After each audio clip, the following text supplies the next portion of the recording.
Je suis Charles Stepanov, anthropologue, maître de conférences à l'École pratique des hautes études et membre du laboratoire d'anthropologie sociale du Collège de France. Ma recherche porte sur les relations entre les humains et les non-humains dans le chamanisme et dans l'élevage en Sibérie.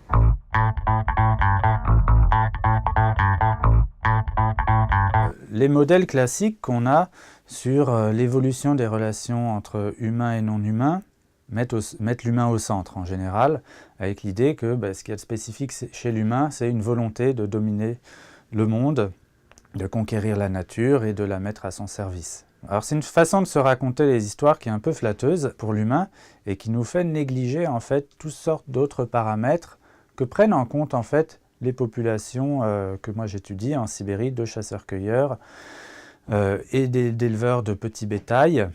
La grande problématique dans cet élevage, c'est comment les gens construisent et maintiennent un lien avec leurs animaux. Les rennes qui, il faut savoir, c'est des animaux qu'on ne peut pas élever de façon parquée dans des enclos, qui sont migrateurs, qui trouvent eux-mêmes leur nourriture dans la forêt. Donc tout l'enjeu pour les éleveurs, ça va être de donner aux rennes envie de revenir régulièrement sur les campements. Alors pour ça il y a différentes techniques. Ils utilisent le goût en fait des animaux, ils raffolent de sel. Et puis l'homme s'adapte au renne parce qu'il va adapter entièrement son mode de vie aux besoins du renne, à sa cognition aussi, à sa perception des paysages, en choisissant un itinéraire de nomadisation qui va permettre au renne de trouver l'alimentation, le refuge, le confort dont il a besoin.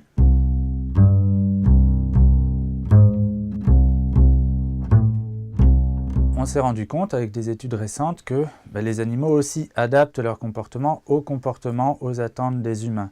En comparant plusieurs élevages de rennes, on pensait dans chaque cas que c'était le comportement naturel inné des troupeaux.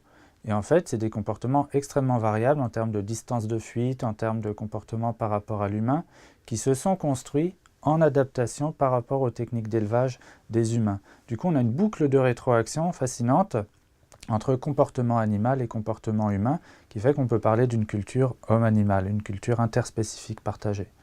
Les animaux, ils ont leur autonomie aussi.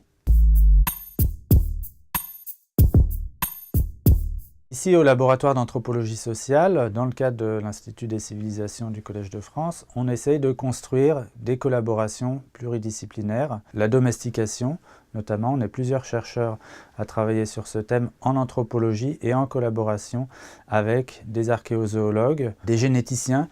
L'horizon qu'on essaye de viser, de ne pas oublier, c'est un projet ambitieux qui est celui de constituer une anthropologie générale, c'est-à-dire une anthropologie qui a un questionnement sur l'homme, des origines à nos jours.